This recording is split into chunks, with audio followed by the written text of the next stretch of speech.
नमस्कार दोस्तों, धर्म रहस्य चैनल में आप सभी का एक बार फिर से स्वागत है। माघ की गुप्त नवरात्रि आ रही है। यह एक शुभ समय है जब हम 10 महाविद्याओं की साधना करते हैं। इसके अलावा विभिन्न प्रकार की गोपनीय तांत्रिक साधनाएं भी करते हैं। यह एक ऐसा समय होता है जब तांत्रिक साधनाओं से हम विशेष लाभ प्राप्त कर सकते हैं और 4 नवरात्रियों में यह पहली नवरात्रि मानी भी जाती है। तो हिंदू पंचांग के अनुसार इस साल माघ महीने के शुक्ल पक्ष के प्रतिपदा तिथि से नवरात्रि की शुभारंभ हो रहा है और यह नवमी तिथि तक चलेगा।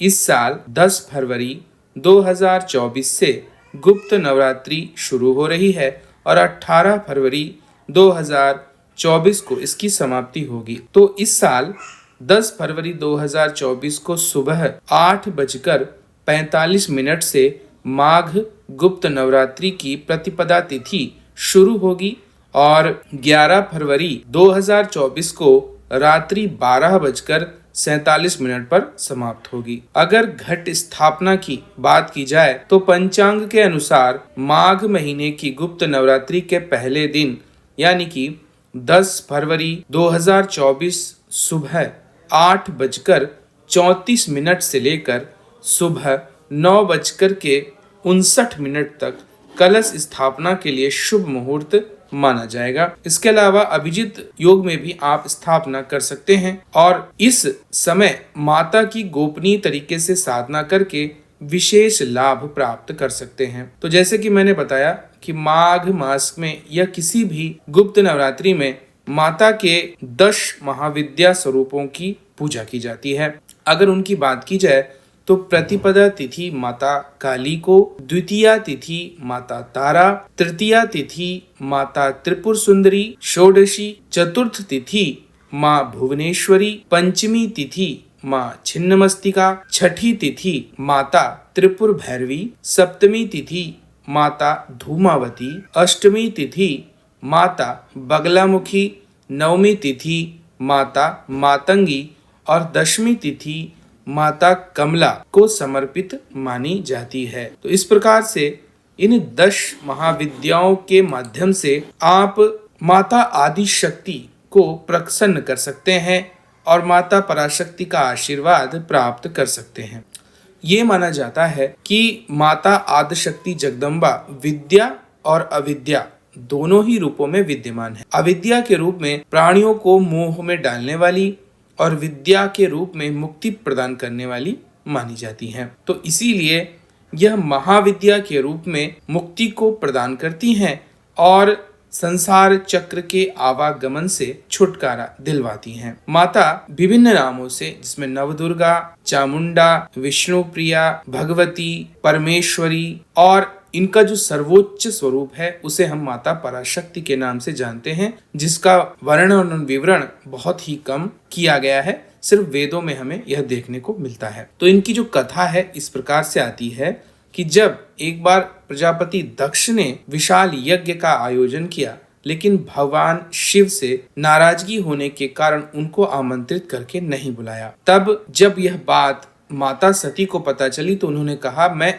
यज्ञ में अवश्य ही जाऊंगी और अगर वहां पर यज्ञ का भाग नहीं मिला तो मैं यज्ञ को ही नष्ट कर दूंगी। इससे वो बहुत क्रोधित हो गई और तब भगवान शिव ने उन्हें रोकने की कोशिश की, क्योंकि भगवान शिव जो हैं वह भविष्य को अच्छी प्रकार देख सकते थे। उन्होंने देखा कि इससे सती का शरीर नष्ट हो जाएगा और वह स्वयं को भस्म कर लेंगी। इसलिए उन्होंने उस वक्त देवी सती को किसी भी तरह ना जाने देने की कोशिश की, लेकिन उस वक्त देवी एकदम भयानक स्वरूप चामुंडा स्वरूपा हो गई और तब भगवान शिव ने उनके आगे खड़े होकर उन्हें रोकने का कोशिश की।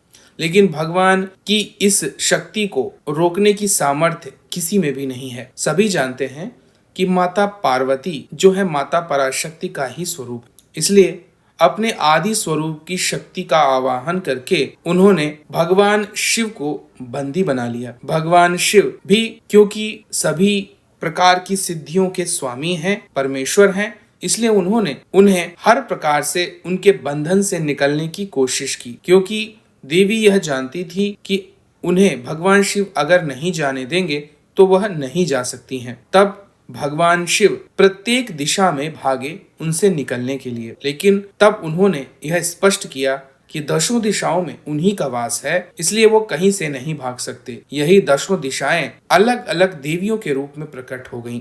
जिस भी दिशा में भगवान शिव जो भी रूप और स्वरूप लेकर भागते, वहां पर वही देवी उन्हें रोक देती। इसी प्रकार से दसों दिशाओं में 10 महाविद्याएं प्रकट हो जाती हैं। तब भगवान शिव समझ जाते हैं कि देवी की यह लीला है और उन्हें रोकना संभव नहीं है। सती का शरीर अवश्य ही नष्ट होगा। इसीलिए भगवान शिव उन्हें रोकने की पूरी कोशिश करते हैं, फिर भी वह नहीं रुकती हैं और यही देवियां 10 महाविद्या के रूप में प्रकट होती हैं और यही सभी स्वरूपों में भक्तों को धर्म, अर्थ, काम और मोक्ष प्रदान करने वाली मानी जाती हैं। पहली देवी जो सामने से भगवान शिव को रोकती हैं, उन्हें हम माता काली और महाकाली के नाम से जानते हैं। ये मृत्यु, काल और परिवर्तन की देवी हैं।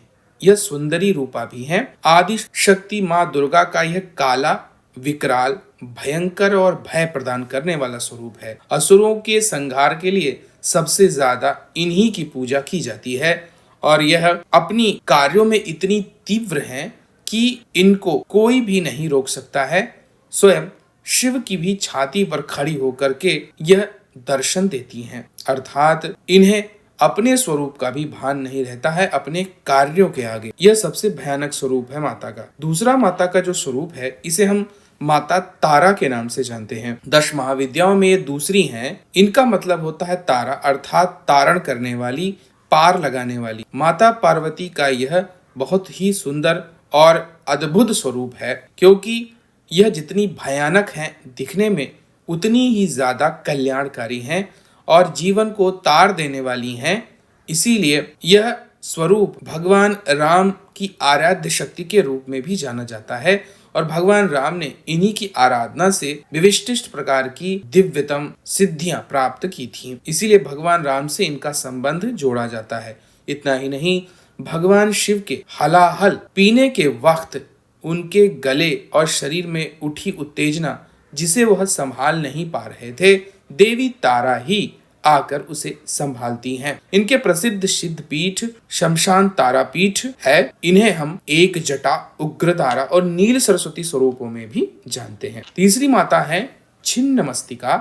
यह प्रचंड चंडिका के नाम से भी जानी जाती हैं। 10 महाविद्याओं में एक माता यही इतनी ज्यादा दयालु है कि अपने ही शरीर को काटकर स्वयं अपनी जया और विजया नाम की दोनों पुत्री और सहेलियों को भोजन कराती हैं, क्योंकि उन्हें भूख लग रही थी और भोजन के लिए संसार में कुछ भी उपलब्ध नहीं था, क्योंकि काली स्वरूप में इन्होंने संसार का विनाश कर दिया था। तब उन्होंने अपना ही रक्त स्वयं अपनी इन दोनों जया और विजया को पिलाया था और इसी कारण से यह बहुत ही तीव्र और दयालु शक्ति मानी जाती हैं, जबकि दिखने में यह सबसे भयानक नजर आती हैं। अगली माता है षोडशी, जिन्हें हम माता त्रिपुर सुंदरी, ललिता, ललावती, लीलामती, ललिता अंबिका, लीलेशी, लीलेश्वरी, ललिता गौरी, पद्माक्षी रेणुका और राजराजेश्वरी इत्यादि नामों से जानते हैं। यह माता बहुत ज्यादा सुंदर हैं और इस त्रिलोक में इनसे ज्यादा सुंदर स्त्री कोई भी नहीं है। इसीलिए इन्हें त्रिपुरा सुंदरी के नाम से जाना जाता है और महाविद्याओं में सबसे ज्यादा यही प्रसिद्ध भी हैं, क्योंकि यह भोग और मोक्ष दोनों ही प्रदान करती हैं। इनका साधक कभी भी कमजोर नहीं रह सकता है, कल्याणमयी है और बहुत ज्यादा दिव्यता से भर देने वाली है अपने साधकों को। अगली माता है भुवनेश्वरी। माता भुवनेश्वरी का मतलब है ऐश्वर्य प्रदान करने वाली। यह माता का पंचम स्वरूप है और इन्होंने ही त्रिदेवों को दर्शन दिए थे। देवी भागवत पुराण में यह वर्णन देखने को मिलता है। भुवनेश्वरी का मतलब होता है भुवन, अर्थात पृथ्वी इत्यादि लोकों की रचना करने वाली। उसकी स्वामिनी होने के कारण भुवनेश्वरी माता इस पृथ्वी को इस योग्य बनाती हैं ताकि इस पर जीवन चल सके। यह माता भुवनेश्वरी महान कल्याणकारी हैं और बहुत ही सौम्य स्वरूपा हैं। माता त्रिपुर भैरवी, जिन्हें हम भैरवी भी कहते हैं, यह बहुत ही दुर्लभ स्वरूप है और यह सौम्य और उग्र दोनों श्रेणियों में आता है। अर्थात यह अत्यंत उग्र और अत्यंत सौम्य दोनों हैं। यह सौम्य स्वरूप में त्रिपुर सुंदरी हो जाती हैं और उग्र स्वरूप में महाकाली हो जाती हैं। इसीलिए माता भैरवी सबसे ज्यादा अनोखी हैं और यह सबसे ज्यादा कल्याणकारी हैं, सभी प्रकार की तांत्रिक सिद्धियों को देने वाली हैं। इतना ही नहीं, पृथ्वी पर सिद्धियों में सर्वप्रथम इनकी ही गणना होती है और माता भैरवी सभी प्रकार के तंत्रों का राज खोलने वाली हैं। इसीलिए इनकी आराधना करने वाला अद्भुत सिद्धियों को प्राप्त करता है और संसार के लगभग सभी प्रकार के रहस्यों को जान पाता है। अगली माता है धूमावती। माता धूमावती वह स्वरूप है जो कि जब कहते हैं जब माता सती का शरीर जल गया तो उससे जो धुआं निकलता है उसी से माता धूमावती का प्राकटीकरण हुआ था, क्योंकि यह अपनी इच्छा से नहीं बल्कि पति को क्रोधित करके आई थी। इसलिए इनका स्वभाव ऐसा हो गया और यह हमेशा उदास रहती हैं और धुएं के रूप में सर्वनाश कर देती हैं। माता धूमावती अद्भुत स्वरूप है लेकिन कल्याणमयी है और यह स्वयं भगवान शिव को भी खा जाने वाली हैं। इसीलिए यह अद्भुत सामर्थ्य वाली माता का ऐसा स्वरूप है जो विधवा स्वरूप में जाना जाता है। मोक्ष प्रदान करने में यह देवी बहुत तीव्र है, क्योंकि जीवन की वास्तविकता इनकी साधना से साधक को बहुत जल्दी पता चल जाती है और किसी भी प्रेम का अंत यह दर्शाती हैं। इसीलिए इसे मोह को नष्ट करने वाली देवी भी माना जाता है। अगली माता है बगलामुखी। यह माता 8वीं विद्या है। इन्हें पीताम्बरा कहते हैं और इन्हें पीला रंग बहुत पसंद है। संपूर्ण सृष्टि में तरंग के कारण यह विद्यमान है और भोग मोक्ष प्रदान करने वाली देवी हैं। हरिद्रा गणपति की साधना इनकी साधना से पहले अवश्य करनी चाहिए। यह बहुत ही दुर्लभ शक्ति है और इनकी साधना से शत्रुओं का विनाश निश्चित होता है। स्वयं भगवान विष्णु ने इनकी आराधना की थी, क्योंकि जब एक समय पृथ्वी में भयंकर विपदा आई थी और पृथ्वी पर एक बवंडर आ गया था, ऐसा चक्रवात जो पूरी पृथ्वी को नष्ट कर देता, उसे रोकने की सामर्थ्य किसी में नहीं थी। तब भगवान विष्णु ने इनकी आराधना कर इन्हें प्रसन्न किया था। तभी से इनका स्वरूप पीला दिखाई देने लगा और यह भगवान विष्णु की तरह ही पीताम्बरा हो गई। भगवान के इस स्वरूप की शक्ति माता पीताम्बरा या माता बगलामुखी हर प्रकार से शत्रुओं का नाश करने वाली विद्या मानी जाती हैं। इनका मंत्र ही इस प्रकार का है जिसमें आप समझ सकते हैं कि वह शत्रुओं का सब कुछ स्तंभित कर देती हैं। हर प्रकार से जो आपका सच्चा शत्रु है उसका विनाश कर देती हैं और वह शत्रु चाहे आपके ग्रह नक्षत्र तारे हों, आपका कोई मित्र हो या कोई ऐसा व्यक्ति हो, उस सभी को रोकने की सामर्थ्य इन्हीं के अंदर होती है। अगली माता है मातंगी। यह 9वीं शक्ति है और यह हरे रंग और चंद्रमा की शक्ति को धारण करने वाली है। यह वाग देवी हैं, अर्थात जिनको भी वाक सिद्धि चाहिए, वशीकरण की सिद्धि चाहिए, उनके लिए माता बहुत ही बढ़िया है और उनको सभी प्रकार की सिद्धियां देने वाली हैं।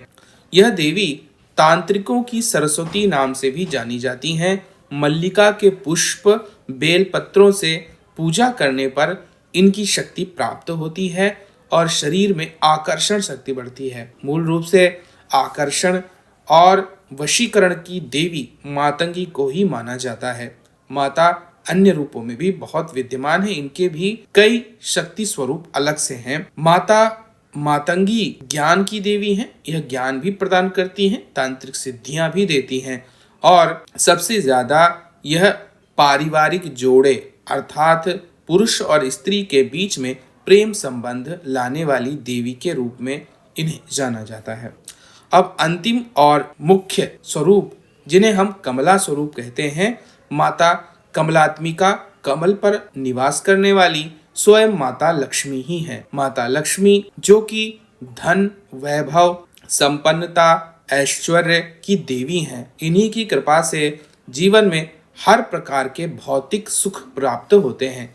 इसीलिए माता कमला को अवश्य ही प्रसन्न करना चाहिए। माता कमला समस्त सुखों को देने वाली और अत्यंत ही सौम्य भगवान विष्णु शक्ति के रूप में जानी जाती हैं।